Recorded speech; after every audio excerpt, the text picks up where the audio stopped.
नमस्कार, पक्ष विपक्ष देख रहे हैं आप। मैं हूं आपके साथ नेहा दुबे। दरअसल आज बात होगी, उत्तराखंड सरकार ने जबरन धर्मांतरण पर सख्त कानून बनाने का फैसला किया है।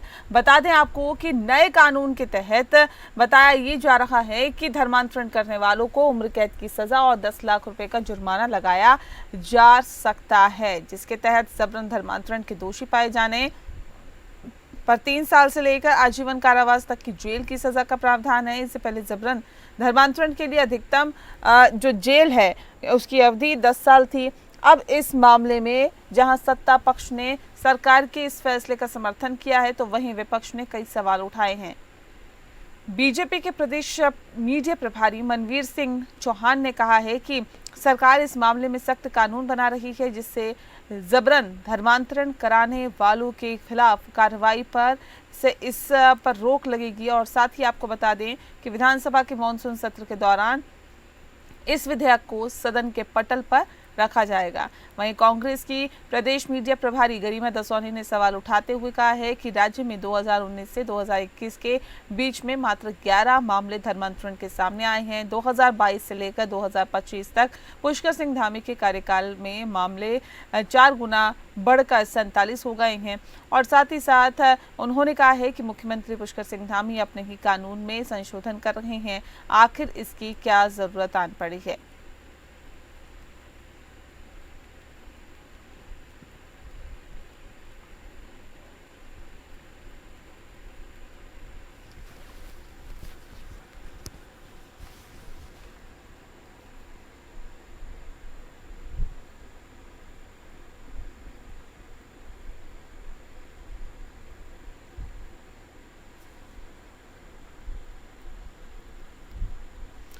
तो उत्तराखंड सरकार ने जबरन धर्मांतरण पर कानून बनाने का फैसला किया है। नए कानून के तहत जबरन धर्मांतरण करने वालों को उम्र कैद की सजा और 10 लाख रुपए का जुर्माना लगाया जा सकता है।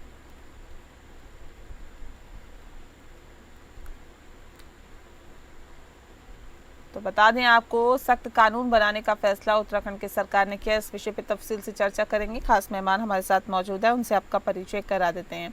इस वक्त हमारे साथ संजीव वर्मा जी, प्रवक्ता हैं भारतीय जनता पार्टी के। स्वागत है संजीव जी आपका। और हमारे साथ मनीष कर्णवाल जी हैं, प्रवक्ता हैं कांग्रेस पार्टी के। मनीष जी आपका भी बहुत बहुत स्वागत है। इस खास कार्यक्रम की शुरुआत मनीष जी आपके साथ ही करते हैं। मनीष जी, ये बताइए कि उत्तराखंड सरकार ने जबरन धर्मांतरण पर सख्त कानून बनाने का जो ये फैसला लिया है, इसे कांग्रेस पार्टी कैसे देखती है? देखिए, जो सरकार चारों तरफ से घिरी हुई हो, जो भ्रष्टाचार में अखंड डूबी हो, प्रदेश की जो जहाँ पे आपदा आई थी उस जगह पे खाने की पूर्ति ना करवा पा रही हो, वहाँ पे बेतहाशा सारी चीजें जो खाने की पीने की हैं वो महंगी पहुंच रही हैं, और पर्यटन का हालत खराब होती जा रही है दिन ब दिन, बेरोजगारी बढ़ रही है। तो निश्चित रूप से सरकार को कुछ ना कुछ ऐसा चाहिए कि वो बोल के वहां से ध्यान डाइवर्ट और डेविएट कर सके। तो ये उसी की एकमात्र कोशिश है, क्योंकि हमारा प्रदेश इतना शांत प्रदेश है, जिसको आपने भी देखा कि नैनीताल में किस प्रकार से वोट चोरी में बदला गया। तो इन सब चीजों से ध्यान भटकाना है, और इन सब चीजों से ध्यान भटकाने के लिए इनके पास क्या है, मूल सिद्धांत क्या सिखाया जाता है इनको? हिंदू मुसलमान, ऊंची जाति छोटी जाति, अपने ये इसी खेल में लगे रहते हैं। इनका पूरा जो डीएनए सिस्टम है, इन लोगों का डीएनए सिस्टम इसी पे केंद्रित है कि कैसे आपस में वैमनस्य फैलाया जाए, कैसे लोगों को झगड़वाया जाए। जो विकास की बातें होती है उनकी तरफ से इन लोगों का ध्यान ही नहीं होता, कमीशन खोरी पे ध्यान होता है, और बाकी इस तरह की चीजों पे ध्यान होता है। इसलिए निश्चित रूप से कुछ ना कुछ, कभी एनआरसी, कभी टीआरसी, कभी डीआरसी, कुछ ना कुछ वो लाते रहेंगे और प्रदेश के और देश की जनता का ध्यान भटकाते रहेंगे। ठीक है संजीव जी, आपने सुना। देखिए, प्रदेश और देश की जनता का ध्यान भटकाने के लिए, लोगों को बांटने के लिए अलग अलग तरह की बातें भारतीय जनता पार्टी की तरफ से की जाती है। कह रहे इसकी क्या जरूरत आन पड़ी थी, इसको करने का क्या मतलब है?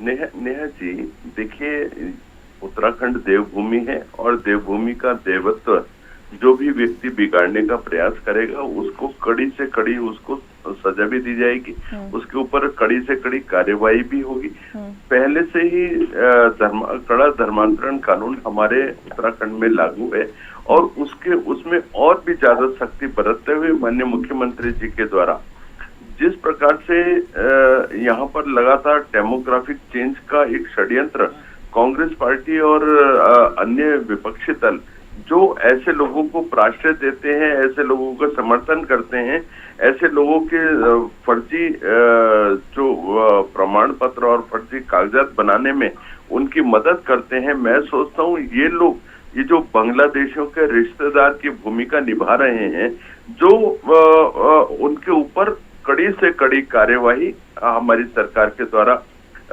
की जा रही है। और जो धर्मांतरण कानून हमारे यहाँ लागू था पूर्व में, उसमें और भी ज्यादा सख्ती इस समय बरतते हुए उसमें जो अधिकतम सजा 10 साल थी उसको बढ़ाकर 20 साल की जेल की गई है। जो जुर्माना 50,000 रुपए था उसको 10 लाख रुपए तक किया गया है। कुर्की और ऐसे जो भी व्यक्ति उसके अंदर शामिल हैं, उनकी जमानत भी उस समय तक नहीं होगी जब तक दूसरे पक्ष को पूरी तरह से सुन नहीं लिया जाता। ऐसे लोगों के ऊपर ये कह रहे हैं ना कि देखिए देश में, प्रदेश में और भी तमाम मुद्दे हैं, सिर्फ हिंदू मुस्लिम का मुद्दा नहीं है, धर्मांतरण का ही मुद्दा नहीं है, कह रहे हैं और भी तमाम मुद्दे हैं, उस पर सरकार का ध्यान क्यों नहीं है? नेहा जी मेरे को पक्ष रखने दीजिए प्लीज। नेहा जी देखिए, जो डेमोग्राफिक चेंज एक बहुत बड़ी समस्या है, क्योंकि देवभूमि में जिस प्रकार से डेमोग्राफिक चेंज बहुत बड़े स्तर से देखने को मिल रहा है, उसके ऊपर प्रभावी रोक लगाना बहुत अधिक आवश्यक हो गया है। और मैं सोचता हूँ वक्त की मांग है, जनता की मांग है, और सरकार भी जनता के मांग के अनुसार ही काम करती है। और जिस प्रकार से आप बात करने और भी मुद्दे हैं, तो आप देखें तो विकास के मुद्दे पर हमारी सरकार आई थी और विकास के मुद्दे पर ही हम लोग काम कर रहे हैं। हम चाहे रोजगार की बात करें, 23,000 सरकारी नौकरी देने वाला उत्तराखंड पहला प्रदेश बना है, जहां मात्र 3.5 साल में 23,000 से अधिक सरकारी नौकरियां दी गई।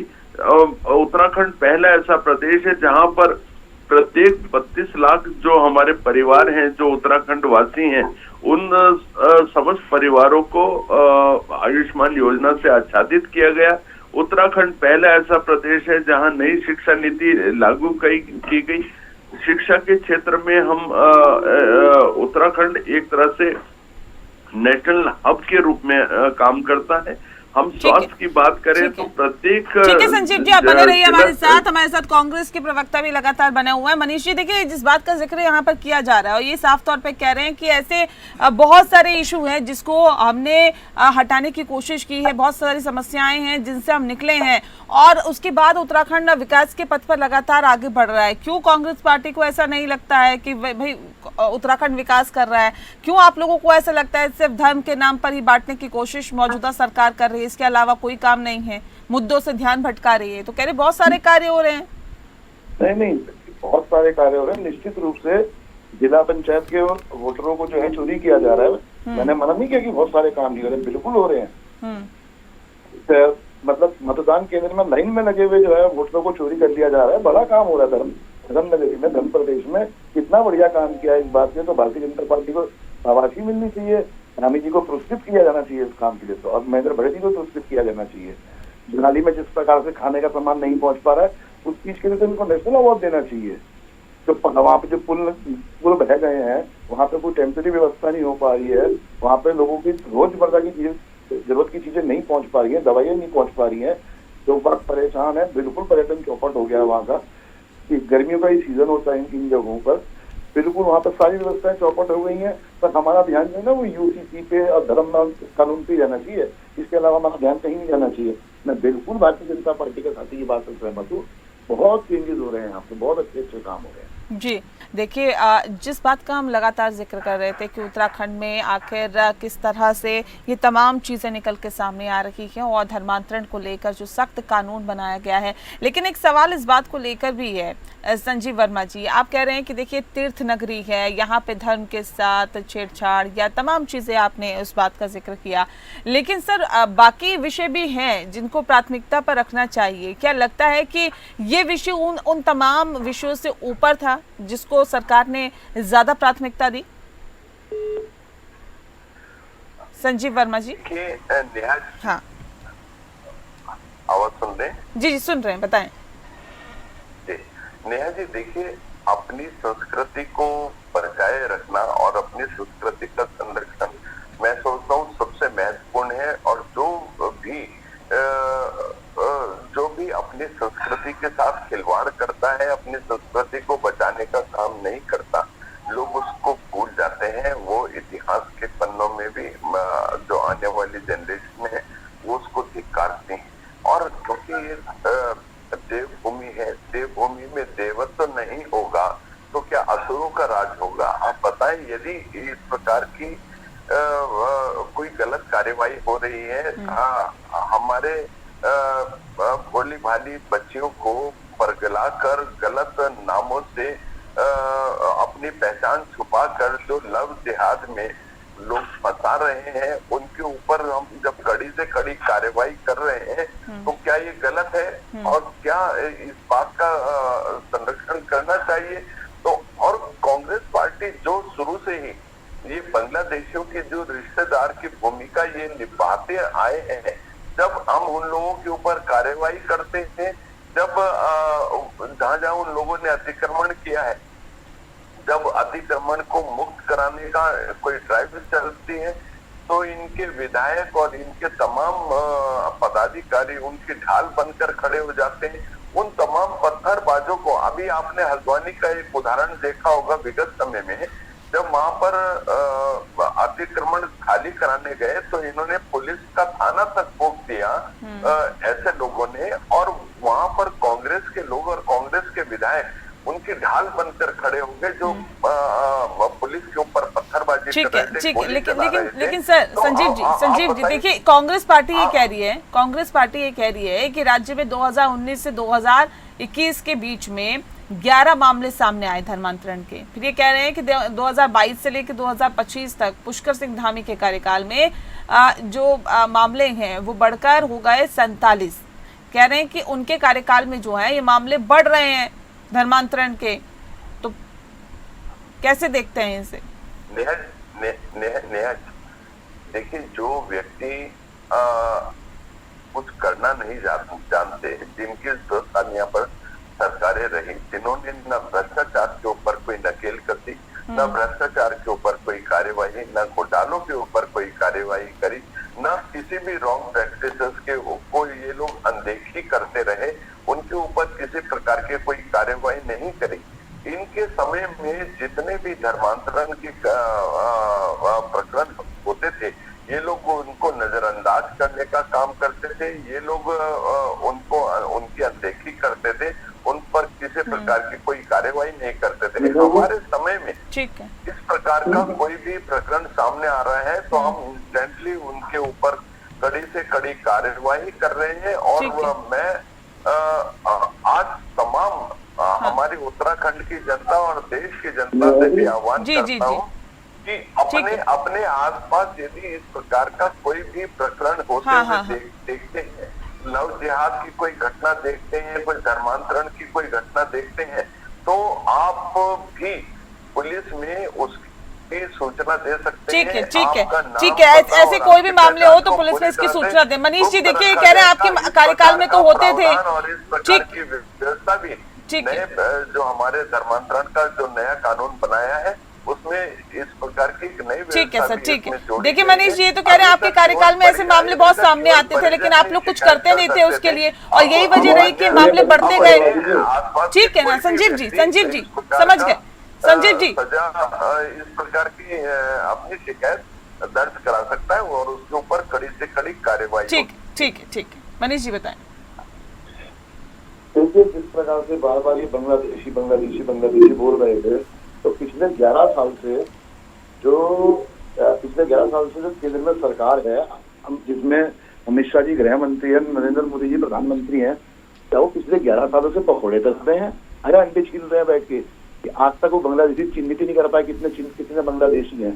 असल में इन लोगों का ये एजेंडा है कि ये लोग केवल एजेंडे के हिसाब से काम करते हैं, क्योंकि इनके पास में वास्तविकता में कोई ऐसी पॉजिटिव अप्रोच नहीं है, पॉजिटिव सोच नहीं है जिससे कि प्रदेश का भला हो सके। हर वक्त वैमनस्य की बात, नेगेटिव बात। अब इन्होंने क्या किया, राक्षसी प्रवृत्ति के लोग थे, अब ये राक्षसी प्रवृत्ति के लोग पता नहीं किसे बता रहे हैं, शायद वही होंगे जिन्होंने नैनीताल में भी हमारे जो है जिला पंचायत सदस्य को उठाया था, उन्हीं को शायद राक्षस कह रहे होंगे इनडायरेक्टली, धामी जी को कहना चाह रहे थे या भज्जी को कहना चाहते हो, आप इनसे ही क्लियर कीजिएगा, मैं नहीं कह सकता इस तरह के शब्दों को। देखिए जो ये आप, क्योंकि मैं आपके प्लेटफॉर्म का मौका जो है ना अच्छी चीजों को उठाना चाहता हूँ जिससे कि मेरे प्रदेश का भला हो। जी जी जी। हम लोगों ने जब हमारी सरकार के हरीश रावत जी मुख्यमंत्री हुआ करते थे, हमने 434 गांवों को चिन्हित किया था जो थराली जैसी आपदा की स्थिति में आ सकते हैं। उसके लिए हमने एक लैंड बैंक भी बनाया था। उस लैंड बैंक को इन लोगों ने सबका सारा का सारा लैंड बैंक को बेच खाया, जबकि उसको हम लोगों ने केवल इसलिए बनाया था लैंड बैंक को हरीश रावत जी की सरकार ने कि जिससे कि आने वाले समय में जब इन गांवों को विस्थापित किया जाए, वहां से सेफ जोन में लाया जाए, सराय बाबर का क्षेत्र था वो, तो वहां पे प्राथमिकताओं का फर्क है ना सर, आपके लिए प्राथमिकताएं वो थी, इनके लिए प्राथमिकता ये है, कह रहे हैं हमें अपने बहन बेटियों को सुरक्षित रखना है और इसलिए हम चाह रहे हैं कि धर्मांतरण पर कठोर जो कानून है वो होना चाहिए, जिससे कि कम से कम जो हमारी बहन बेटियां हैं वो दूसरे धर्म में ना जाएं और उनका जबरन धर्मांतरण ना हो, इसलिए ये कह रहे हैं हमारी प्राथमिकताएं हैं। अब जो जिसकी प्राथमिकताएं हैं वो उस हिसाब से यहाँ पर काम कर रहा है, लेकिन जनता को क्या पसंद आ रहा है, जनता तो आपको भी देख चुकी है, इनको भी देख रही है, क्या पसंद आ रहा है ये आने वाले वक्त में पता चल जाएगा सर। कांग्रेस की नीतियां पसंद आ रही है, परंतु आपने जैसे देखा वक्त बताएगा सर, वक्त बताएगा। विधानसभा में 1,00,000 मनीष जी के कहने से नहीं होगा ना सर, ये तो जनता तय करेगी कि उनको क्या पसंद आ रहा है। बहरहाल शुक्रिया आप दोनों मेहमानों का हमारे साथ इस खास चर्चा में शामिल होने के लिए। तो पक्ष विपक्ष में फिलहाल के लिए इतना ही, मुझे दीजिए इजाजत, नमस्कार।